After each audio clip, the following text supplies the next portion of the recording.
Fala pessoal, beleza? Hoje eu vou trazer uma mensagem aqui diferente para vocês. Eu antes de começar a fazer a leitura dos meus livros à noite, agora eu estou introduzindo um pequeno trecho da Bíblia, né? Trecho bem pequeno mesmo, normalmente só aqueles mini capítulozinhos, porque eu tenho praticado a leitura à noite e eu tenho percebido que alguns livros você precisa ler com um pouco mais de calma, né, e mais devagar. Você tem aqueles livros que você vai conseguir ler 20, 30 páginas numa leitura, né? Aqueles livros que a gente brinca até que uma vez só você senta ali e você lê aqueles livrozinhos menores, né? E você tem livros que é o contrário, você precisa ler e refletir, né? E a Bíblia, principalmente o Evangelho, que é um dos trechos que eu mais gosto de ler, é desses livros que você não pode pegar e ler numa sentada, ou, né? Você tem que pegar, ler um pequeno trecho e refletir, né? Porque às vezes tem tanta informação num pequeno trecho que você tem que ficar ali às vezes um dia com aquilo na cabeça, refletindo para conseguir absorver parte, né? Refletir o que o autor, no caso, quis escrever, o que ele pensou, o que ele vivenciou, trazer para a realidade, o que ele estava pensando na realidade. Porque, na verdade, o que o autor escreve é 1% do que ele sabe, do que ele tem capacidade de articular, né, e que as palavras permitem articular no texto. Então, você sempre tem que fazer, né, principalmente nesses textos mais densos, que tem mais conteúdo, conteúdos mais subjetivos, você tem que fazer esse trabalho de reflexão. Então não adianta você querer ler um pedaço longo, né? E nesse trecho pequeno que eu me coloco a ler, que é Mateus capítulo 5, versículo 8. Bem-aventurado os puros de coração, porque verão a Deus. Né? Por que esse versículo me chamou a atenção? Né? Porque essa passagem das bem-aventuranças, ela é bem discutida, é bem difundida, mas assim, tem vários outros pontos que me chamam mais a atenção, que são mais famosos, que a gente tem até de cabeça, e esse eu vou te falar que já cansei de ler isso aqui e eu não tinha esse trecho de cabeça. E como a importância desse exercício de ler pequenos trechos, essa parte tinha me passado desapercebida. E por que agora ela me chamou a atenção? Os puros de coração, né, que eu acho que isso está muito relacionado à sinceridade. Eu tenho visto que a gente vive um mundo onde a verdade é quase que deve ser omitida, é quase falta de educação. Vou falar a verdade, é a pior ofensa que você pode fazer a alguma pessoa, em alguma situação, é dizer a verdade, né? Ela tem que ser omitida a qualquer momento. Então a gente vive esse momento particular da sociedade. Tem até um livro que fala sobre isso, que é Ponerologia, o estudo do mal, que fala que a sociedade às vezes fica doente, né? De tempos em tempos na história isso acontece. E eu acho que a gente viveu muito isso, né? E ainda vive. E isso me chamou a atenção, mas mais do que isso é o complemento.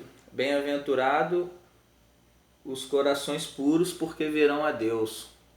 Porque Deus hoje em dia tem sido, de hoje em dia não, né? Desde a Revolução Científica tem sido jogado como apenas para o lado da fé, aquela coisa misteriosa, os milagres, a questão, né, da crença, como se fosse uma coisa que não existisse, uma coisa inalcançável, que seria só uma outra dimensão, como se a gente não tivesse nenhum contato. É tudo questão de fé.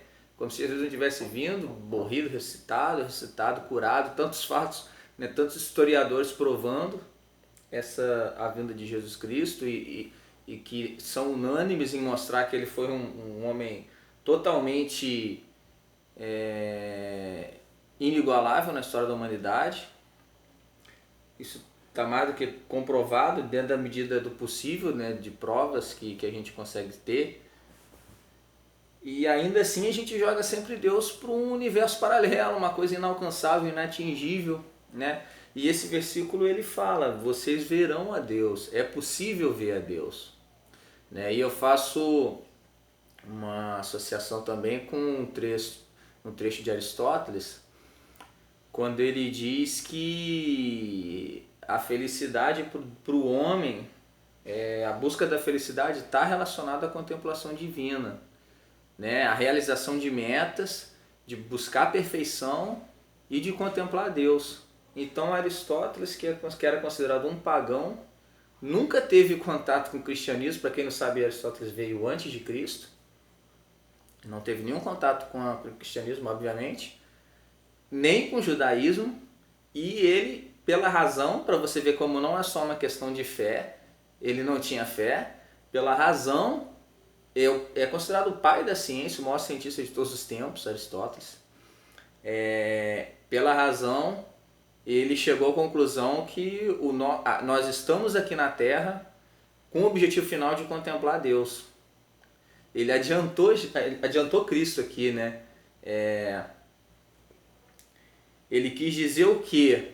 Ele quis dizer que como um girino que vira sapo, ou como uma planta que nasce para crescer, dar flores e frutos, o homem nasce com o último fim, contemplar Deus, né? É isso que ele quer dizer. E foi isso que Jesus disse aqui também, né?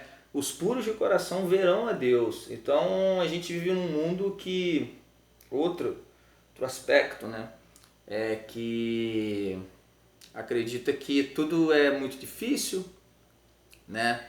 Tudo é quase impossível, principalmente com relação à fé.